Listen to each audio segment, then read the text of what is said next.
गुरु कृपा अथवा संत कृपा का बहुत विशेष महत्व है। भगवान की कृपा से जीव को मानव शरीर मिलता है और गुरु कृपा से भगवान मिलते हैं। लोग समझते हैं कि हम गुरु बनाएंगे तब वे कृपा करेंगे, परंतु ये कोई महत्व की बात नहीं है। अपने अपने बालकों का सब पालन कर लेते हैं, कुतिया भी अपने बच्चों का पालन कर लेती है, परंतु संत कृपा बहुत विलक्षण होती है। दूसरा शिष्य बने या ना बने, उनसे प्रेम करें या वैर करें, इसको संत नहीं देखते, लेकिन दीन दुखी को देखकर संत का हृदय द्रवित हो जाता है तो उससे उसका काम हो जाता है।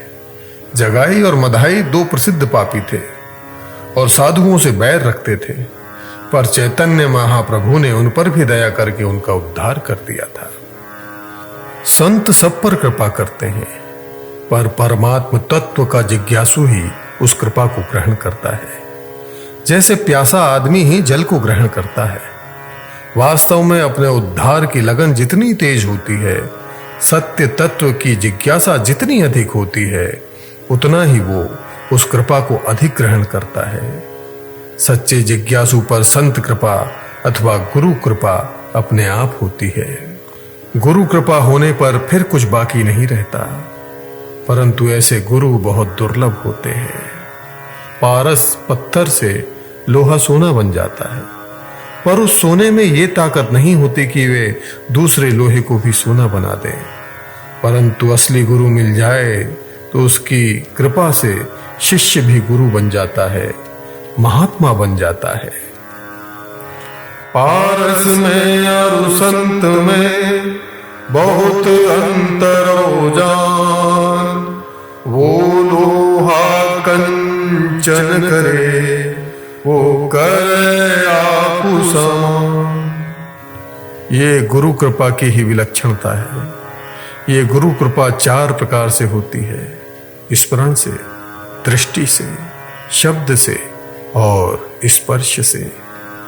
जैसे कछुई रेत के भीतर अंडा देती है, पर खुद पानी के भीतर रहती हुई उस अंडे को याद करती रहती है और उसके स्मरण से अंडा पक जाता है।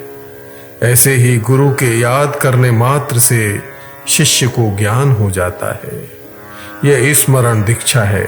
जैसे मछली जल में अपने अंडे को थोड़ी थोड़ी देर में देखती रहती है तो देखने मात्र से अंडा पक जाता है। ऐसे ही गुरु की कृपा दृष्टि से शिष्य को ज्ञान हो जाता है। ये दृष्टि दीक्षा है। जैसे कुररी पृथ्वी पर अंडा देती है और आकाश में शब्द करती हुई घूमती रहती है तो उसके शब्द से अंडा पक जाता है।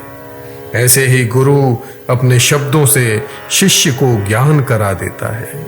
ये शब्द दीक्षा है। जैसे मयूरी अपने अंडे पर बैठी रहती है तो उसके स्पर्श से अंडा पक जाता है, ऐसे ही गुरु के हाथ के स्पर्श से शिष्य को ज्ञान हो जाता है। ये स्पर्श दीक्षा है। ईश्वर की कृपा से मानव शरीर मिलता है, जिसको पाकर जीव स्वर्ग अथवा नरक में भी जा सकता है तथा मुक्त भी हो सकता है।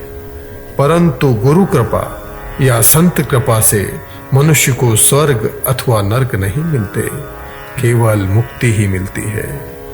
गुरु बनाने से ही गुरु कृपा होती है, ऐसा नहीं है। बनावटी गुरु से कल्याण नहीं होता।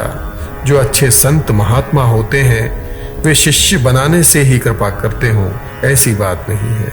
वे स्वतः और स्वाभाविक कृपा करते हैं। सूर्य को कोई इष्ट मानेगा तभी वो प्रकाश करेगा, ये बात नहीं है। सूर्य तो स्वतः और स्वाभाविक प्रकाश करता है। उस प्रकाश को चाहे कोई काम में ले ले। ऐसे ही गुरु की संत महात्मा की कृपा स्वतः स्वाभाविक होती है। जो उनके सम्मुख हो जाता है वो लाभ ले लेता है, जो सम्मुख नहीं होता वो लाभ नहीं लेता। जैसे वर्षा बरसती है तो उसके सामने पात्र रखने से वो जल से भर जाता है, परंतु यदि पात्र उल्टा रख दे तो वो जल से नहीं भरता और सूखा रह जाता है। संत कृपा को ग्रहण करने वाला पात्र जैसा होता है वैसा ही उसको लाभ होता है। सतगुरु भूटा इंद्र सम कमी न राखी कोई, वैसा ही फल मी पूजे, जैसी भूमिका हो। वर्षा सब पर समान रूप से होती है, पर बीज जैसा होता है वैसा ही फल पैदा होता है। इसी तरह भगवान की और संत महात्माओं की कृपा सब पर सदा समान रूप से रहती है, जो जैसा चाहे लाभ उठा सकता है। ओम